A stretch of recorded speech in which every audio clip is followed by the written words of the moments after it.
¿Cómo están, queridos participantes? Les doy la bienvenida al curso de capacitación Técnicas de venta basadas en la programación neurolingüística. El día de hoy abordaremos el módulo número 8, Técnicas de anclaje y submodalidades.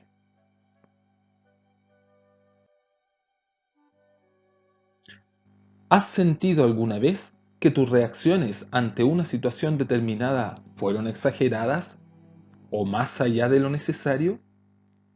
Quizá te sobrepasaron tus emociones o fueron más fuertes que tú mismo.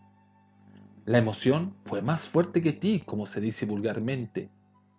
Quizá llegaste a pensar que te desconociste, que no eras tú mismo. El aprendizaje esperado para el día de hoy será conocer, aplicar y ejercitar técnicas para controlar las emociones internas.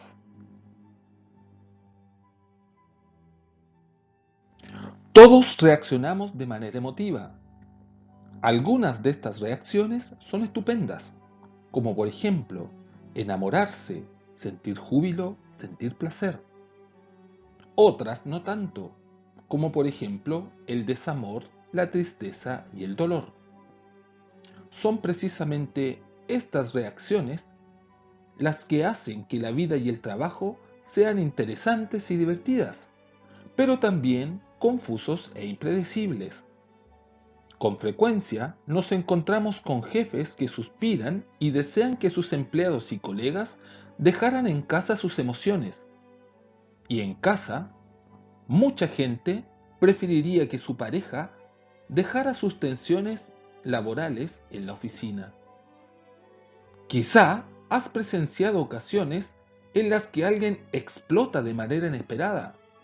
Por lo general, dichos estallidos ocurren por lo que pareciera la menor provocación. Y casi todos entendemos el malestar y la agitación que implica caer en alguno de esos estados. Llevadas a sus extremos, estas emociones que nos sacan de quicio y que hacen que perdamos el control pueden asustar a la gente, pueden afectar nuestra carrera profesional y a nuestra vida social. La gente se pregunta si dicha persona sería de fiar en situaciones de alta responsabilidad o en representación de la compañía.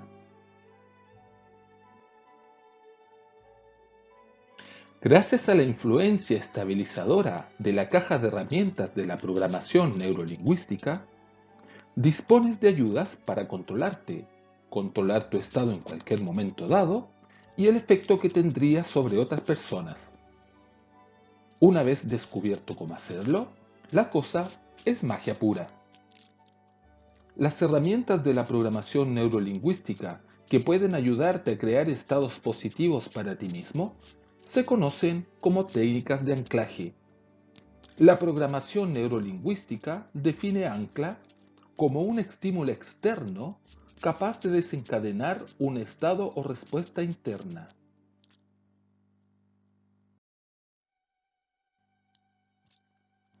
La gente está arrojando anclas y respondiendo todo el tiempo. Sabemos cuándo detenernos ante un semáforo en rojo. A veces sentimos miedo a la oscuridad. Algunas personas se emocionan hasta las lágrimas cuando ven pasear a una novia. Otras intensifican sus recuerdos emotivos cuando sienten un perfume o un aroma que les agrada. Quizás te preguntes por qué pueden ser útiles las anclas.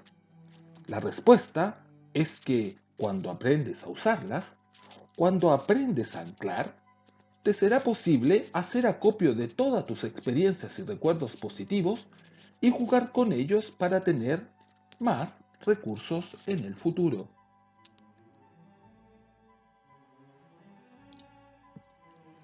Lo que el psicólogo ruso Pavlov descubrió gracias a sus famosos experimentos con perros fue un ejemplo temprano de lo que aquí llamamos anclaje. Pavlov se dio cuenta de que los perros salivean cuando ven un trozo de carne, pero no lo hacen cuando hace sonar una campanilla. El psicólogo ruso Hacía sonar una campanilla cada vez que le presentaba el pedazo de carne a los perros. Con el tiempo, los perros presentaban salivación solo al escuchar el sonido de la campanilla.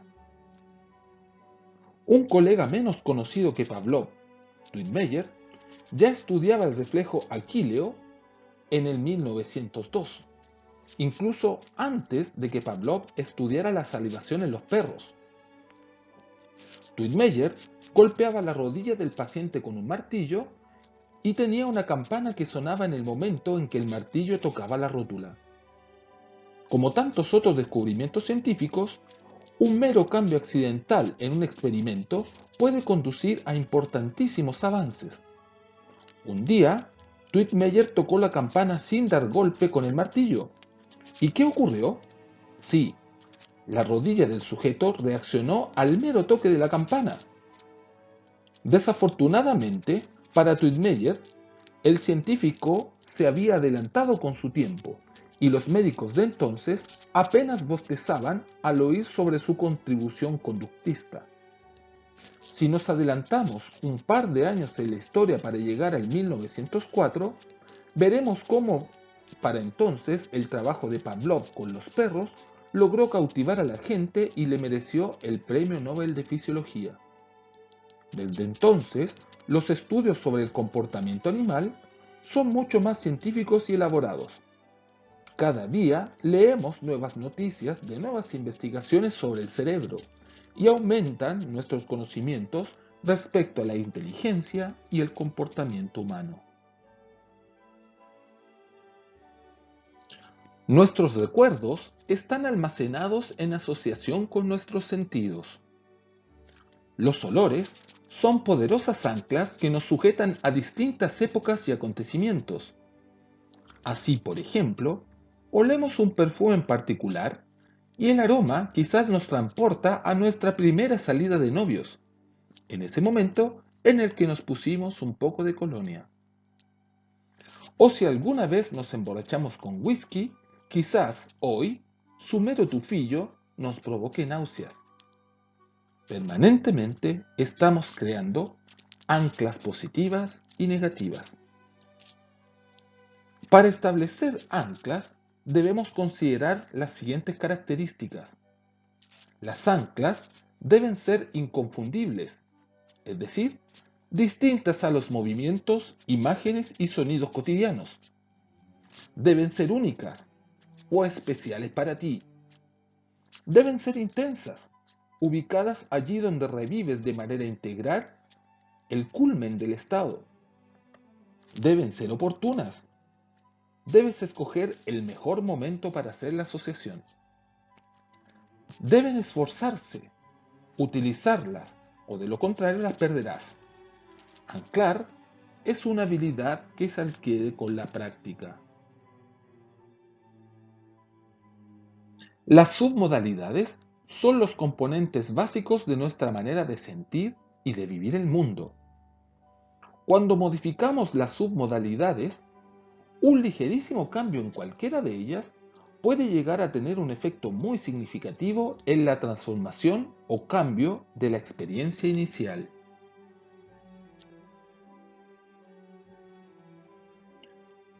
La gente descubre el mundo a través de los 5 sentidos.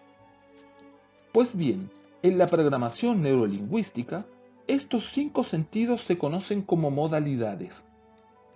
Y las submodalidades son los medios mediante los cuales podemos afinar o poner a punto nuestras modalidades, con el propósito expreso de cambiar sus cualidades.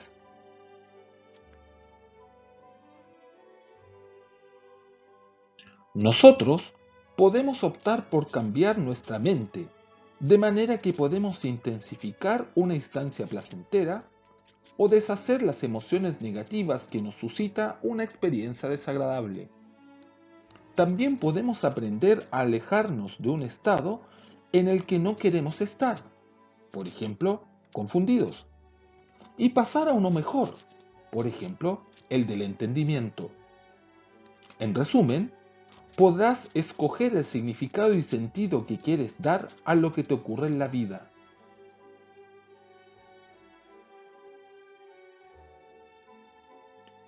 Ejemplos de submodalidades para el sentido de la vista pueden ser el tamaño, el color, el brillo de una imagen, una foto o una pintura, o si está enmarcada o no. Las submodalidades de la audición pueden ser el volumen, el ritmo, el tiempo o el timbre de una voz. La submodalidad sinestésica puede ser la sensación de pesadez, presión, temperatura, textura o mariposas en la barriga. Las submodalidades son el medio a través del cual damos sentido y significados a nuestras experiencias, que algo sea real o falso, que algo sea bueno o malo.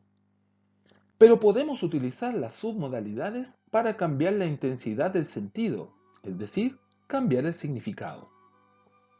Al cambiar las submodalidades de la vivencia, es posible intensificar la experiencia y por lo tanto, el significado de la misma se puede volver aún más placentera. De manera que ahora sabes que puedes controlar tus recuerdos simplemente cambiando las submodalidades de las imágenes, sonidos, sensaciones y emociones que suscita el recuerdo.